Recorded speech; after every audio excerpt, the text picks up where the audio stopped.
I'm not an atheist anymore because I don't look at the world that way anymore. I'm not a materialist anymore. I don't think the world's made out of matter. I think it's made out of what matters. It's made out of meaning. Look at it from the perspective of modern brain science. What we orient towards unconsciously, which means what captures our attention, is meaning, and it captures our attention before we know what it is.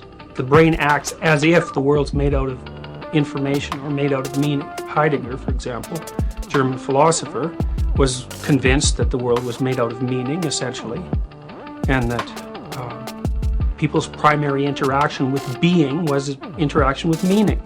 And that isn't what modern people think because they're deeply materialistic. If you go back 400 years or 500 years and you look at what people meant when they said matter, which is what things are made out of, what they thought matter was isn't like what we think it is. It wasn't like this material stuff, sort of like dirt that everything was made out of. It was much more complicated than that. The problem with the standard view of matter is that it doesn't really deal with the fact that matter comes in arrays and in patterns. And the patterns and the arrays, which is sort of lost when you think about atoms, that's where all the action is. That's where the reality is. The Atom Project.